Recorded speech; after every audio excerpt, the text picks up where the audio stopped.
Comes down to really 4 basic principles. Learn from everyone, follow no one, watch for patterns, and work like hell. It comes down to really 4 basic principles. Learn from everyone, follow no one, watch for patterns, and work like hell. The act of creation is surrounded by a fog of myths. Myths that creativity comes via inspiration, that original creations break the mold, that they're the products of geniuses, and appear as quickly as electricity can heat a filament. But creativity isn't magic.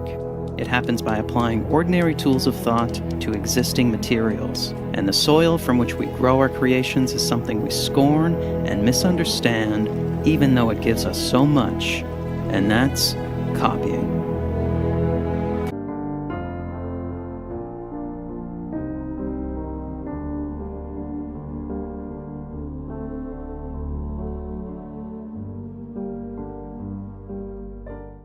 After we've grounded ourselves in the fundamentals through copying, it's then possible to create something new through transformation, taking an idea and creating variations. This is time-consuming tinkering, but it can eventually produce a breakthrough. Perhaps it's because movies are so massively expensive to make. Perhaps it's because graphic novels, TV shows, video games, books, and the like are such rich sources of material.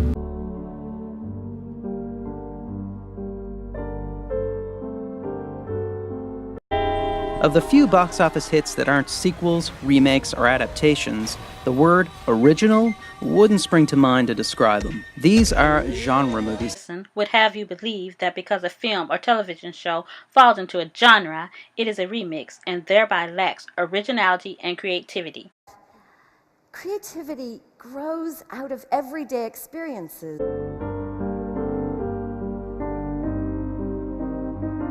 Ferguson argues that since Avatar is a science fiction film, it lacks creativity and originality.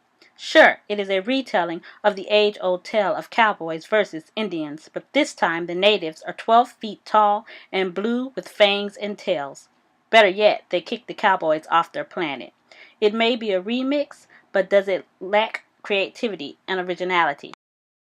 Another example of creativity and originality starts with faces we all recognize and have loved since childhood.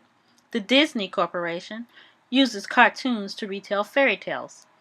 What happens when you extract these princesses from their own world and inject them into the modern-day Storybrooke, Maine? You get a remix with creativity and originality. Welcome to Once Upon a Time. The Grimm brothers created some of the stories we all recognize, but I doubt they ever imagined their stories set in Portland, Oregon, where one of their descendants battles monsters hiding in plain sight. Remix, yes. Lacking creative flair and imagination? No. Washington Irving's Legend of Sleepy Hollow has been remixed for 2013. Now the Headless Horseman is one of the 4 horsemen of the apocalypse, out to destroy the world as we know it. And Ichabod Crane has been brought 200 years into the future to save mankind. I hardly think the creators of these films and television shows would agree with Ferguson that their efforts are without creativity or imagination, and neither do I.